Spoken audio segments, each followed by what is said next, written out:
Hello, and welcome back to Pirate's Cove, the music room of the White Pirate.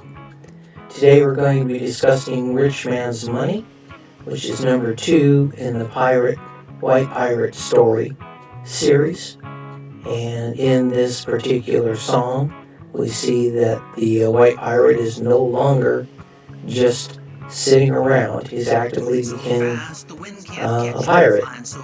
In the opening lines of Richmans Money, we find that he buried him down about 6 feet deep. The rest of the song goes on to talk about how he's living and running from the law and just a step in front of the hangman. And his life is completely changed around. He's spending his money, enjoying the good life for the first time, and finds himself where he's going to have to make a decision here pretty quick about how he's going to run and live the rest of his life. The song doesn't imply a lot of violence, but it's hard to imagine how a person could have come with a large sum of money that didn't, robbed it, didn't do something to take it. So there you have that. What we do know about the White Pirate is that he left England around the 1700s, and that he was either captured or taken prisoner kind of thing, either by the French or the Spanish. The Spanish and the French were collaborators during the war against England at that time, and we don't find the White Pirate showing up in the Americas until right around 1715 or so. And we know that Spain had ordered all its troops to bring their money back to Spain, and that's how we think that the White Pirate got a hold of this money somehow. There was a hurricane that happened in 1715 and destroyed a great many ships that the Spanish had in the flotilla that were bringing gold back to Spain. And we figure somehow or another this is where the White Pirate got his money. But in order to have gotten to Vero Beach or St. Augustine or any places where the Spanish were, and we do think he was in St. Augustine, he would have had to have an encounter with the Spaniards who had the money. So somehow or another, that's where he got to.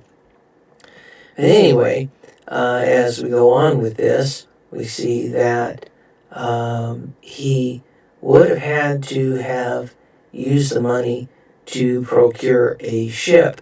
But this, of course, is like, roughly 8 or 9, maybe 10 years after he left Liverpool. So during this time, like I said, if he was captured by the Spaniards, perhaps he was taken on board one of the Spanish ships, which is what they were customarily doing from time to time, and become a member of the crew. And so he learned seamanship and how to navigate by the stars and pick up whatever tradecraft he would have needed to have. Because at this time, he would have only been, 18 years old, 19 maybe, I guess, probably the most. So anyway, he's got this money, and somehow or another, he procures a ship. Now, he doesn't talk about that in Richmans Money. He just talks about staying ahead of the law, living the good life. Nobody asks questions when you're flashing money. And there's a line in there that says, remember the gold and not my face. So, and there's a line in there that says, until the hangman says, I told you so. So the White Pirate knows that he's one step ahead of the hangman, one step ahead of the law, and he learns about bribery with the law because there's a line in the White Pirate that says, lawmen for sure to get their pay. So as long as you were paying off the right people, you had pretty much, you could do dang near anything to make your way. Here it is in the golden age piracy that ran from basically 1690 to about 1730. So we have the White Pirate having this money, and somehow or another, at this time, he has to procure a boat because we know in the following song, Darker Waters, he's on a ship. and he says he's on a ghost ship. And we'll talk about that a little later, how you can have a ghost ship and where that comes from. But anyway, so in Richmans Money, he buries this rich man about 6 feet deep. And so we know he's done something and he's off and running in the pirate world.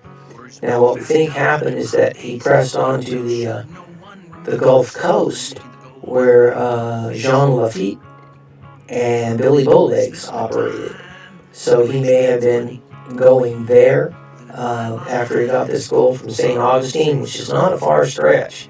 So that's what I think. I don't have a whole lot more of the folklore than that at this stage in his life. We know things start to speed up from about here on out. But that's the nut and shell of Richmans Money, So enjoy the song, enjoy listening, and I will be back to you at another time.